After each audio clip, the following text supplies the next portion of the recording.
Hey everyone, कैसे हैं आप सभी। आई होप आप सभी बहुत अच्छे होंगे and welcome to our channel algebraic math classes by Jyoti. Today's topic is motion. आज हम क्लास 9 चैप्टर 8 मोशन पढ़ेंगे। सबसे पहले हम मोशन का मीनिंग समझते हैं कि what is motion. Motion is the momentum of any object. अगर किसी ऑब्जेक्ट में कोई भी मूवमेंट है तो this is called the motion. ठीक है।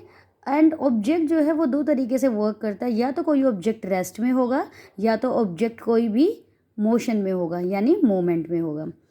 देन अब हम पढ़ते हैं कि पैरीमीटर ऑफ मोशन, मोशंस के पैरीमीटर्स को। तो फर्स्ट है distance. Distance is the actual length covered by a particle, यानी कोई भी एक ऑब्जेक्ट है वो एक्चुअल में क्या लेंथ को एक्चुअल लेंथ उसकी कितनी है, this is called the distance. Suppose एक हम सर्कल की बात करते हैं तो सर्कल हमने ड्रॉ किया और एक पर्सन यहाँ पर है सपोज, तो इसका टोटल डिस्टेंस कैसे होगा, टोटल एक्चुअल लेंथ में कितना इसने डिस्टेंस कवर किया। तो सपोज यहाँ से इसने स्टार्ट किया, जस्ट घूमकर जब आएगा, जब वापस यहीं पर आ जाएगा तो दिस इज कॉल्ड द उसकी एक्चुअल लेंथ हो जाती है। तो हम क्या बोलते हैं, अगर हम सर्कल की बात करते हैं तो सर्कल में क्या होगा, ये सरकमफ्रेंस ही तो है। ठीक है। And then come to the displacement. Displacement का मतलब है शॉर्टर डिस्टेंस। सपोज एक पर्सन है, ठीक है, this is the centre. Suppose एक पर्सन है, यहाँ पर स्टैंड है, तो अब उसको जाना है, तो अब जाएगा कैसे, तो दिस इज कॉल्ड द, ये शॉर्टर डिस्टेंस है, this is called the shorter distance. Then अगर यहाँ से यहाँ तक जाएगा, this is called the shorter distance. ठीक है। बट एक डिफरेंस ये होता है डिस्टेंस एंड डिस्प्लेसमेंट में। डिस्प्लेसमेंट क्या होता है, एक तो शॉर्टर डिस्टेंस होता है, एंड डिस्प्लेसमेंट जो है, अगर सपोज मैं बात करती हूँ कि सपोज यहाँ पर है कोई भी एक पर्सन, घूमकर जब अगर यहाँ पर आता है लॉन्ग डिस्टेंस से, तो वो डिस्प्लेसमेंट विल बी ज़ीरो हो जाती है। क्यों, अगर वापस से ही अपनी सेम पोजीशन पर आ जाता है कोई पर्सन, तो that time displacement will be zero. तो हम डिस्प्लेसमेंट की बात करते हैं कि जो डायमीटर होगा सर्कल में वही उसका डिस्प्लेसमेंट होगा।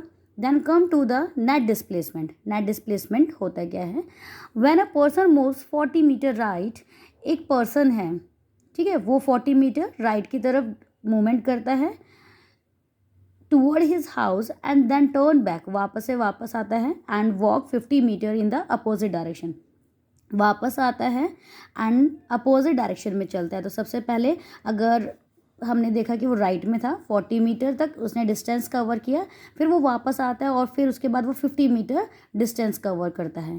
ठीक है। तो टोटल डिस्टेंस अगर उसने कवर किया है तो this is called the distance. 50 + 40 is 90। If I am talking about the displacement, net displacement, तो 40 अपोजिट डायरेक्शन में गया है तो प्लस माइनस का 50, this is called the minus का 10 मीटर। तो ये क्या हुआ, नेट डिस्प्लेसमेंट।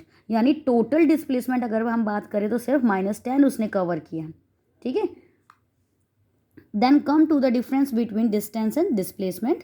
सबसे पहले है कि डिस्टेंस का मीनिंग ही हम लिखते हैं कि actual length, the actual length of an object is called the distance and the shorter distance of an object from the initial and the final position of the object is called the displacement. जो सबसे छोटा distance cover किया जाएगा, जैसे एक example से मैं समझाती हूँ। सपोज एक पर्सन है, वो राइट साइड गया, देन उसने लेफ्ट टर्न किया, फिर यहाँ पर आने के बाद वापस उसको अपनी पोजीशन पर आना है, तो यहाँ से आ जाएगा। ठीक है। या तो ऐसे करके आएगा और फिर ऐसे आ जाएगा।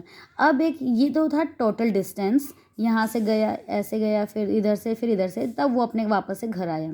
अगर मैं डिस्प्लेसमेंट की बात करती हूँ तो this is the shorter distance. ठीक है। यहाँ से गया, यहाँ से गया और वापस आ गया, this is called the shorter distance. तो शॉर्टर डिस्टेंस को हम क्या बोलते हैं, डिस्प्लेसमेंट। डिस्टेंस क्या है, एक स्केलर क्वांटिटी है। स्केलर क्वांटिटी का मतलब है only magnitude is used in the scalar quantity. Scalar quantity में क्या यूज होता है, मैग्नीट्यूड यूज होता है। मैग्नीट्यूड का मतलब है कि न्यूमेरिकल्स वैल्यू, ठीक है, जिसको हम न्यूमेरिकल्स में काउंट कर सकते हैं, this is called the scalar quantity. And vector quantity में क्या होता है कि आपकी स्केलर क्वांटिटी तो होती है इसके साथ, यानी मैग्नीट्यूड तो होता है प्लस डायरेक्शन भी इंक्लूड होता है। अब जो डिस्टेंस है वो कभी ज़ीरो नहीं हो सकता, it can never be zero, but displacement positive भी हो सकता है, नेगेटिव भी हो सकता है और ज़ीरो भी। ज़ीरो कब होगा, जैसे मैंने बताया था कि अगर सपोज एक पर्सन है, यहाँ से स्टार्ट किया, वापस से अगर इसी पोजीशन पर आ जाता है तो उस टाइम डिस्टेंस कैसा, डिस्प्लेसमेंट क्या होगा, ज़ीरो। ठीक है। और जैसे अभी हमने यहाँ पर भी एग्जाम्पल देखा, तो यहाँ पर हमारा डिस्प्लेसमेंट कैसा था, नेगेटिव में, तो हमारी वैल्यू नेगेटिव में भी आ सकती है, ज़ीरो में भी आ सकती है एंड पॉजिटिव में भी आ सकती है, ठीक है। बट हमारा जो डिस्टेंस है सिर्फ किस में आएगा, पॉजिटिव में आएगा, कभी भी नेगेटिव और ज़ीरो नहीं बनता है, ठीक है। Then come to the fourth point, for a given 2 points the distance between then depend on the actual path followed. ये क्या करता है, अगर 2 पॉइंट्स गिवन है, सपोज यहाँ से यहाँ तक दिया है, तो उसका क्या है, दोनों के बीच का डिस्टेंस लेना है। This is the actual path cover किया है। The displacement between them has only one value and is independent of the path followed by the object. And displacement कहता है कि ये क्या है, इंडिपेंडेंट है, ये कैसे भी अपने आप को फॉलो करवा सकता है शॉर्टर डिस्टेंस के लिए, ठीक है। Then last point is it is always greater than और इक्वल टू डिस्प्लेसमेंट। जो डिस्टेंस होता है, इट मीन्स जो डिस्टेंस होता है वो हमेशा ग्रेटर होता है और इक्वल भी हो सकता है, किससे, डिस्प्लेसमेंट से। किससे, डिस्प्लेसमेंट से। क्यों, क्योंकि डिस्प्लेसमेंट कभी भी नेगेटिव नहीं होता है और ना ही वो कभी ज़ीरो होता है, तो या तो उससे बड़ा होगा, अगर डिस्प्लेसमेंट जीरो या नेगेटिव होता है तो उस केस में क्या हो जाएगा, डिस्टेंस बड़ा हो जाएगा, ठीक है। या तो इक्वल होगा, दोनों की सेम वैल्यू भी हो सकती है, ठीक है। And it is always less than, ये हमेशा डिस्प्लेसमेंट हमेशा कैसा होगा, लेस देन होगा या तो इक्वल होगा टू द डिस्टेंस के, ठीक है। Then come to the point uniform and non uniform motion. Uniform motion क्या होता है, जिसमें आप इक्वल डिस्टेंस कवर करते एक इक्वल इंटरवल ऑफ टाइम में, this is called the uniform motion. या तो उसका रेशो सेम हो जाता है, तो let's see the meaning. It is the motion, ये एक ऐसा मोशन है in which the body travel, body क्या करती है, ट्रैवल करती है इक्वल डिस्टेंस, किसमें, equal distance in equal interval of time, ठीक है। This is called the uniform. Suppose this is time and this is distance, ठीक है।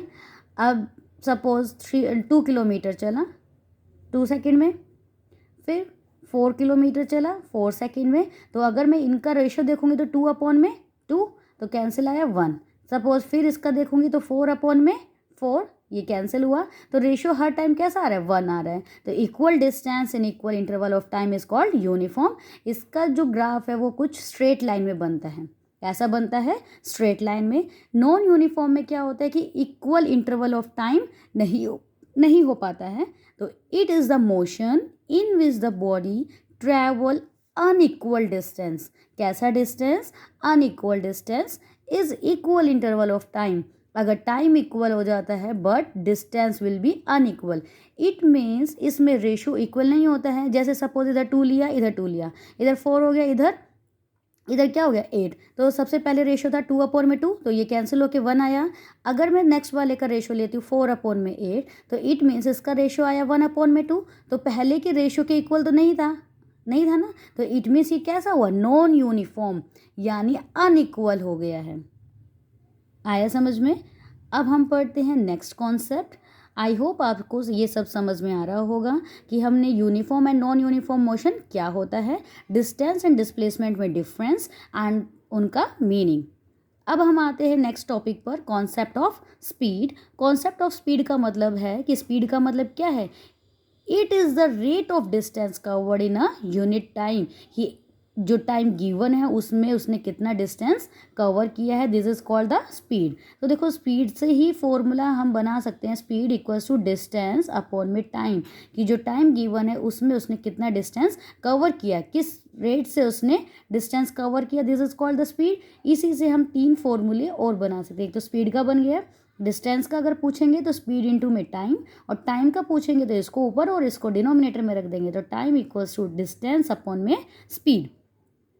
देन स्पीड क्या है, एक स्केलर क्वांटिटी है। कैसा क्वांटिटी है, स्केलर, जिसको हम बोल देते हैं मैग्नीट्यूड। इसको किससे डिनोट करते हैं, स्पीड को, एस से।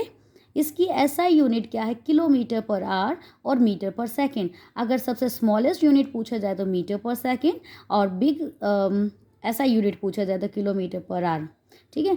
और ऐसे ही एक शॉर्ट में भी है कि अगर किलोमीटर को सेकंड में चेंज करते हैं तो 5/18, अगर मीटर पर सेकंड को किलोमीटर पर आवर में चेंज करते हैं तो वो क्या हो जाती है, इसका अपोजिट हो जाता है, 18/5। ये ऐसे बना है, देखो 1 किलोमीटर को जब मीटर में कन्वर्ट करते हैं तो 1 किलोमीटर में 1000 मीटर होते हैं, ठीक है।